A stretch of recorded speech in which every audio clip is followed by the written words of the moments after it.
Okay, so hello everyone, welcome back to module number 8, intro to ESP8266। Okay, आज के module में हम लोग बात करेंगे, इंट्रोडक्शन दे रहा हूँ ESP8266 का। ठीक है, तो ESP8266 क्या है? ESP8266 क्या है? अगर मैं यहाँ पर गूगल करता हूँ ESP8266 तो यहाँ पर क्या आ रहा है? ओके, तो यहाँ पर हमारे पास आ रहा है low cost wifi microchip with built in TCP IP networking software and micro controller capability. ठीक है, तो होता क्या है, ESP8266 कुछ इस तरीके का एक माइक्रो कंट्रोलर बोर्ड होता है। ठीक है, एक माइक्रो कंट्रोलर बोर्ड होता है। क्या होता है? Micro controller board. ठीक, ये क्या होता है? Micro controller board, micro controller board है। ठीक, एंड ये तो ठीक है, माइक्रो कंट्रोलर बोर्ड है, बट इसमें एक स्पेशल चीज़ और है। ये जो माइक्रो कंट्रोलर बोर्ड है, इसमें एक स्पेशल चीज़ लगी होती है। ठीक है, उसे हम कहते हैं वाईफाई। वेट, ये गड़बड़ हो गया। ठीक है, यहाँ पर क्या लगा होता है? वाईफाई। सबसे स्पेशल चीज़ क्या है C S P eight two six की, कि इसमें वाईफाई की कैपेबिलिटी अवेलेबल है। क्या अवेलेबल है? वाईफाई की कैपेबिलिटी। ठीक, यहाँ पर वाईफाई की कैपेबिलिटी अवेलेबल है, जिसका कुछ इस तरीके का एंटीना होता है। सो ये अपने आप गायब हो जा रहा है, पता नहीं क्यों। ठीक है, ठीक, एंड यहाँ पर क्या होता है? यहाँ पर माइक्रो यूएसबी होता है आपका। ठीक, इससे क्या करते हैं? इससे आपको अपने कंप्यूटर को कनेक्ट करना होता है। ठीक है, यहाँ से आप लोग क्या क्या देते हो? पावर देते हो एंड डेटा ट्रांसफ़र होता है। ठीक, यहाँ पर क्या होते हैं? यहाँ पर पिंस लगे होते हैं। ठीक है, कौन कौन सी पिंस होती हैं? एनालॉग, डिजिटल, PWM पिंस होती हैं। ठीक, एंड यहाँ पर बीच में क्या होता है? यहाँ पर कुछ आपका CH, यहाँ पर एक होता है आपका ड्राइवर होता है। ठीक है, इसको और इस चिप को कंट्रोल करने के लिए। देन कुछ कैपेसिटर्स होते हैं, वोल्टेज रेगुलेटर अवेलेबल होता है। आप लोग बस नाम जान लो इसका कि क्या क्या अवेलेबल होता है, इसमें और कुछ आपको जानने की ज़रूरत नहीं है। ठीक है, ओके, सो जो हमारा माइक्रो कंट्रोलर है, यहाँ पर कुछ वोल्टेज रेगुलेटर वगैरह रहेगा। ठीक है, और यहाँ पर कुछ कैपेसिटर्स एंड कुछ कंपोनेंट्स और होते हैं। ठीक है, मैं आप लोग को एक बार ESP8266 का इमेज दिखा देता हूँ, आप लोग को सब कुछ समझ में आ जाएगा। कुछ इस तरीके का दिखता है, ये देखिए, ये आपका USB है, रीसेट, ये आपका फ्लैश बटन, ये रीसेट बटन है, यहाँ पर वाईफाई चिप लगी हुई है, एंड ये वोल्टेज रेगुलेटर, ये कैपेसिटर है, ये ऑस्किलेटर है। ओके, ये इतनी सी चीज़ें हैं, यहाँ पिंस लगी हुई हैं। तो ये जो ESP8266 माइक्रो कंट्रोलर है, इसका क्या खास? अब हमने तो अभी अभी ऑर्डिनो सीखा था, है ना, अभी अभी ऑर्डिनो सीखा था, एंड अब वापस से एक नया माइक्रो कंट्रोलर आ गया भाई, ESP8266। इसमें क्या खास है? इसमें वाईफाई है। ठीक है, तो इससे कुछ कुछ प्रोजेक्ट्स जो हम लोग बना सकते हैं। सी, जो ऑर्डिनो माइक्रो कंट्रोलर है, अगर हमारे पास वो ऑर्डिनो माइक्रो कंट्रोलर यहाँ पर अवेलेबल है। ठीक, ये हमारा ऑर्डिनो माइक्रो कंट्रोलर है। तो अब यहाँ पर ये हमारा इंटरनेट है। ठीक है, इंटरनेट है।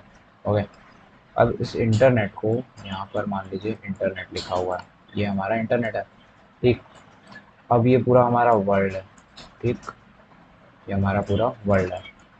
ठीक, अब अगर हमें इस ऑर्डिनो को इंटरनेट से कनेक्ट करा करके पूरे वर्ल्ड भर में, ठीक है, डेटा को भेजना है और लेना है, रिस्पॉन्स दे लेना है और रिक्वेस्ट को देना है, तो कैसे करेंगे? उसके लिए ऑर्डिनो में हमें एक कोई एक्स्ट्रा कंपोनेंट लगाना होगा। किस चीज़ का? वाईफाई का, है ना, या फिर कोई भी ऐसा कंपोनेंट्स जो वायरलेसली या किसी भी तरीके से इस इंटरनेट से कनेक्ट हो सके, है ना।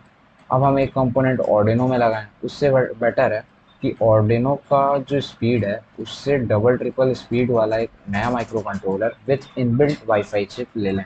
वो कौन सा? ESP8266। सी, अभी मान लीजिए मैं रोबो क्रेस पे जाता हूँ। ठीक है, यहाँ पर मैं आप लोग को दिखाता हूँ कि ऑर्डिनो का जो कॉस्ट था वो 600 रुपीज़ था। ठीक है, अब अगर मैं यहाँ ESP8266 डालता हूँ, उसका जो कॉस्ट है आप वो देख लो, ये रहा। कितना है? 195। कितना है? 289। ठीक है, मतलब 200 से 300 रुपये के अंदर। अब बताओ, ये 600 का मिल रहा है। ठीक है, ऑर्डिनो, और इसमें वाईफाई का मॉड्यूल अलग से लगाना होगा। बट हमारा ये जो ESP है, ये कितने का मिल रहा है? 200 से 300 का, है ना। और अवेलेबल सब कुछ है इसमें, जैसे कि वाईफाई भी अवेलेबल है एंड इसकी जो प्रोसेसिंग पावर है वो भी फास्ट है। तो आप खुद बताओ, आप कौन सा चूज़ करोगे, ऑर्डिनो या फिर ESP8266? ईजी सी बात है, ESP8266 चूज़ करोगे, है ना। तो जो ESP8266 है, इसकी मदद से कौन कौन से प्रोजेक्ट बना सकते हैं, वो सारे प्रोजेक्ट्स जो आर्डिनो से बना सकते थे अभी तक वो बना लेंगे, प्लस वो सारे प्रोजेक्ट्स जिनमें वायरलेस या फिर वाईफाई कनेक्टिविटी चाहिए होती है वो भी, है ना। तो वायरलेस कनेक्टिविटी हमें जैसे कौन से प्रोजेक्ट्स में चाहिए, मैंने एक बार शुरुआत में अगर आप लोग याद करो, यहाँ पर मॉड्यूल नंबर 1 अगर आपको याद हो, तो यहाँ पर एक प्रोजेक्ट बताया था ना ये वाला, या फिर आप लोग छोड़ो ये वाला ले लेते हैं, होम ऑटोमेशन का, है ना। यहाँ पर ये जो आपका फ़ोन था, यहाँ से डेटा जा रहा था होम ऑटोमेशन डिवाइस में, फ़ैन को ऑन कर रहा था एंड देन फ़ैन रोटेट हो रहा था, है ना। तो वो कैसे कर रहा था, वो अगर प्रोजेक्ट हमें बनाना है तो हम लोग वो कैसे बनाएंगे, ठीक है, उसको हम लोग देख लेते हैं आज। सबसे पहले देखो, उसके लिए हमें एक मेन कंपोनेंट माइक्रो कंट्रोलर तो चाहिए, लेकिन उसके साथ वाईफाई चाहिए, तो हम लोग कौन सा वाला माइक्रो कंट्रोलर यूज़ करेंगे, ESP8266, ठीक है। तो आ जाओ यहाँ पर आ जाओ, एक होम ऑटोमेशन बॉक्स बना लिया, ये क्या है हमारा, ये हमारा, सॉरी, ठीक है, ये हमारा ऑटोमेशन डिवाइस है, ठीक है, ऑटोमेशन डिवाइस है। देन इसके अंदर क्या होगा, इसके अंदर सबसे पहला हमारा होगा ESP8266, ओके। यहाँ ये क्या है, ये हमारा ESP, ओके, 8266, कितना, ये थोड़ा सा ऐसे फैला दो, ओके। तो ये हमारा ESP8266 है। देन हमारे पास रिले बोर्ड्स होंगे, रिलेज क्या होते हैं, सी, ESP8266 आपका कितने वोल्टेज पे काम करता है, आप ये बताओ, आपको क्या लगता है कितने वोल्टेज में काम करता होगा, मैंने इनपुट आउटपुट वाले में बात की थी ना, कितना वोल्टेज होगा, लाइक 5 से 6 वोल्ट से लेकर के मैक्सिमम 12 वोल्ट तक। वैसे ESP 12 वोल्ट भी नहीं ले पाएगा, ठीक है, 12 वोल्ट भी बहुत मुश्किल है इसके लिए, बट तो भी, है ना, 5 to 6 12 वोल्ट्स। अब आपके घर में जो फ़ैन है, ठीक है, मान लीजिए ये हमारा आपके घर का फ़ैन है, ठीक, और जो, सॉरी, और जो आपके घर की लाइट बल्ब है, ठीक है, ठीक है, ये आपकी मान लीजिए लाइट बल्ब है। तो ये जो लाइट बल्ब है, ये जो है आपकी कितने वोल्टेज पे चलती है, इन सबका वोल्टेज क्या है, इन सबका वोल्टेज है आपका टोटल कुछ है 220 वोल्ट से लेकर के 240 वोल्ट तक, प्लस ये AC वोल्टेज होता है मोस्टली, और ये आपका DC वोल्टेज होता है, ठीक है। तो अगर हम जैसे LED ऑन ऑफ करा लेते थे, मान लीजिए हमने यहाँ LED बल्ब लगा दी, है ना, ये आपने ऑन ऑफ कराया, ये तो DC था ना, इसलिए चल गया, 5 वोल्ट आप यूज़ कर लिया। अगर किसी तरीके से आप लोग जो है, सी, अब यहाँ पर आप लोगों ने जो LED बल्ब जलाई थी वो DC थी, ठीक है, अब जो DC थी, अब अगर ये AC वोल्टेजेस को और 200 इतने हाई वोल्टेजेस को बिना ESP, मतलब बिना आपके जो है डायरेक्टली अगर आप ESP से रन कराओगे तो क्या होगा, भाई ब्लास्ट हो जाएगा, क्या हो जाएगा, ESP ब्लास्ट हो जाएगा, ठीक है। तो ESP अगर ब्लास्ट हो जाएगा उससे बेटर है, ठीक है, तो ये जो आपका ESP है वो ब्लास्ट हो जाएगा, ऐसा तो हमें करना नहीं है। तो उससे हमें बचने के लिए अब ESP से हम लोग कंट्रोल भी कर लें ये सारी चीज़ें, तो उसके लिए हम लोग क्या यूज़ करेंगे, उसके लिए हम लोग यूज़ कर रहे होंगे एक रिले बोर्ड, क्या, रिले बोर्ड, ओके, क्या यूज़ कर रहे होंगे, रिले बोर्ड। सी रिले क्या होता है, सी रिले क्या है, रिले का क्या है कि इसके दो साइड होते हैं, ठीक है, एक कुछ इस तरीके का होता है एंड दूसरा साइड आपका ये वाला होता है, ओके। तो यहाँ पर होता क्या है, आप यहाँ से DC करंट पास करा सकते हो एंड ये AC करंट को ऑन ऑफ कर सकता है। जो आपके घर में स्विच होती है वो क्या करती है, वो या तो ऑफ होगी या तो ऑन होगी, है ना, या तो ऑफ होगी या तो ऑन होगी।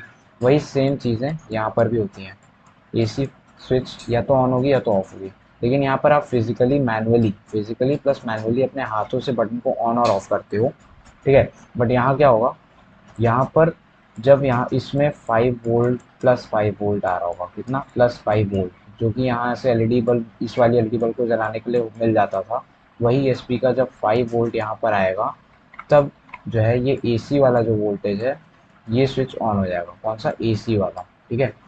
तो जो AC वोल्टेज है वो कैसे ऑन होगा, यहाँ DC करंट देने पे।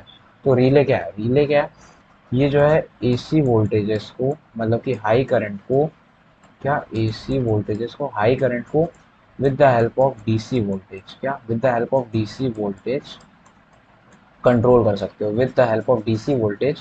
वेरी लो डीसी वोल्टेज आप हाई एसी वोल्टेज को कंट्रोल कर सकते हो। ठीक है, तो ये कौन कराता है? रिले। ठीक है, तो इसका हम लोग एक रिले बॉक्स ले लेंगे। कितना? 2 चैनल का रिले होगा। 2 channel, 2 C H. 2 C H मतलब 2 चैनल, मतलब कि एक बोर्ड में 2 रिले होंगे। ठीक है, तो एक रिले ही रखते हैं। बाय द वे अभी मैं एक ही रिले रखता हूँ आप लोग को अंडरस्टैंडिंग के लिए। ठीक है, ये आप लोग को हटाने दो, ये रिमूव नहीं हो रहा है। चलिए मैं ये एक रिले रहने दे रहा हूँ। ठीक है, तो ये जो एक रिले है आपका, ठीक है, इस रिले में ये आपका रिले R1 ले लेते हैं। ठीक है, यहाँ पर आपके 2 वोल्टेजेस होंगे, कौन से? एसी वाले। एसी मतलब एयर कंडीशनर नहीं, अल्टरनेटिव करंट। ठीक है, और इस साइड क्या होगा? इस साइड होगा आपका डीसी वोल्टेज। ठीक है, डायरेक्ट करंट। और ये डीसी वोल्टेज कहाँ कनेक्टेड होगा आपका? ईएस ईएसपी से। किससे? ईएसपी 8266 से। ठीक है, ईएसपी 8266 से आपका कनेक्शन हो जाएगा। ठीक। ओहो, वेट अ मिनट। हाँ, वेट। हाँ, ठीक है, मैं इसे क्लीन कर देता हूँ। हाँ, अब सही लग रहा है। ठीक, और ये जो एसी वोल्टेज है ये कहाँ चला जाएगा? आपके फैन से कनेक्ट हो जाएगा। ठीक, ठीक ना? तो ये क्या हो रहा है? जब भी ई एस पी 8266 में एक सिंपल सी अगर हम लोग वाइड सेटअप कर देते हैं एक पिन नंबर 12 पे, वाइड सेटअप किया कि वो आउटपुट देगी। ठीक है, और लूप में क्या लगा देंगे? लूप में क्या लगा देंगे? लूप में हम लोग ये लगा देंगे कि आप जो है फैन को after a delay of 10,000 milliseconds, मतलब कि 10 सेकेंड्स के बाद आप इस 12 नंबर पिन को क्या कर दो? हाई कर दो। ठीक है, आप हाई कर दो। तो क्या होगा? जैसे ही हाई होगा ये जो अल्टरनेटिव करंट वाला स्विच है ये क्या होगा? ऑन हो जाएगा। ऑन होते ही क्या होगा? ये जो फैन है ये ऑन हो जाएगा, मतलब ये फैन रन करने लगेगा।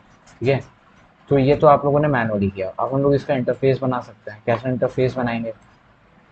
इसका इंटरफेस बना सकते हो आप, इसके अंदर कोड लिख सकते हो कि भाई तुम एक काम करो, एक हमारा कोई आईपी ले लो, इस वाली लोकल आईपी पर एक वेब पेज रन कराएंगे। और उस वेब पेज में क्या होगा? उस वेब पेज में आपके कुछ बटन्स होंगे। ठीक है, उस वेब पेज में आपके कुछ बटन्स होंगे, जैसे कि मान लीजिए फैन का, उसे आपने, ठीक है, उसे आपने ऑन किया। जैसे आप ऑन करोगे यहाँ से एक रिक्वेस्ट जाएगी ईएसपी के अंदर, एंड ईएसपी के अंदर जैसे रिक्वेस्ट जाएगी, रिक्वेस्ट क्या करेगा?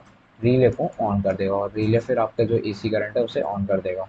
ठीक है, तो उससे क्या होगा? हमारा ये जो फैन है ये रनिंग मोड में आ जाएगा। फिर आपने इसको ऑफ किया तो क्या होगा? ये वापस से एक रिक्वेस्ट भेजेगा ESP 8266 को। रिले को फिर ये रिले को क्या करेगा? रिले को लो मोड पे ला देगा। किस पे? लो मोड पे। और लो लाते ही मतलब ये दोनों का सर्किट ब्रेक हो जाएगा, और सर्किट ब्रेक हो गया मतलब ये वाली स्विच ऑफ मोड पे चली गई। और अगर रिले वाली स्विच ऑफ मोड पे चली गई तो ये फैन क्या हो जाएगा? बंद। यही सेम चीज़ एक और रिले लगा करके आप किसके साथ कर सकते थे? एलईडी बल्ब के साथ, है ना? तो ये सिंपल सा एक प्रोजेक्ट हो सकता था ESP 8266 की मदद से, जिसमें आप लोग वाईफाई का भी यूज़ कर रहे हो, माइक्रो कंट्रोलर का भी यूज़ कर रहे हो, अपना रिले भी यूज़ हो रहा है, एंड आपकी जो कोडिंग की पावर है वो तो यूज़ हो ही रही है। ठीक है, तो अभी इस वीडियो में इतना ही रखते हैं। ठीक है, आप लोग को बस इतना समझना है कि ESP 8266 क्या है। ये एक माइक्रो कंट्रोलर बोर्ड है जिसके अंदर वाईफाई की भी फैसिलिटी अवेलेबल है। ठीक है, और अगर ESP 8266 है, एक ESP 32 भी आता है जिसमें वाईफाई प्लस ब्लूटूथ होता है, और वो और भी पावरफुल होता है। उसके बारे में हम लोग इस वाले कोर्स में बात नहीं कर रहे होंगे। ठीक है, तो अभी जो है आप लोगों ने क्या देखा? माइक्रो कंट्रोलर बोर्ड है ESP 8266। किस पे वर्क करता है? ESP 8266 करके एक चिप है, उस पर वर्क करता है, एंड उसमें एक वाईफाई चिप होती है, माइक्रो कंट्रोलर है। और ऑर्डिनो के मुकाबले इसका जो कॉस्ट है वो कितना है? हाफ है। मतलब ऑर्डिनो 600 का आता है, एंड माइक्रो कंट्रोलर ESP 8266 कितने का आता है? 200 से 300 रुपये, प्लस वाईफाई भी इसमें अवेलेबल है। एंड इसको आप लोग इंटरनेट से डेटा भी फेच करा सकते हो। ठीक है, ये सारे फीचर्स आपको क्या मिलते हैं ESP 8266 में। एंड ये आपका क्या है? होम ऑटोमेशन का एक प्रोजेक्ट हो सकता है। ठीक है, समझ रहे हो ना आप लोग? ठीक है, तो ये इतना आप लोगों ने अगर इस वीडियो में समझ लिया तो वेरी गुड। अगर कुछ चीज़ें नहीं समझ में आई तो कोई बात नहीं है, थ्योरेटिकल था, इसका प्रैक्टिकल आप लोग को इस कोर्स में नहीं मिलेगा। ठीक है, नेक्स्ट कोर्स जो आएगा वो है इंटरमीडिएट कोर्स होगा, उसमें मिलेगा। क्योंकि ये बेसिक कोर्सेज हैं तो इसमें आप लोग का क्या है कि आप लोग हम लोग सिर्फ इंट्रोडक्शन दे रहे होंगे कि ESP 8266 क्या होता है, कंपोनेंट्स कहाँ से बाय करना है, फिर जो है ओलेड डिस्प्ले क्या होता है, और ये सब चीज़ें वर्क कैसे करती हैं, काम कैसे करता है। ठीक है, तो ये था मॉड्यूल नंबर 8। ठीक, अब हमारे पास मॉड्यूल नंबर आएगा, मॉड्यूल नंबर 9।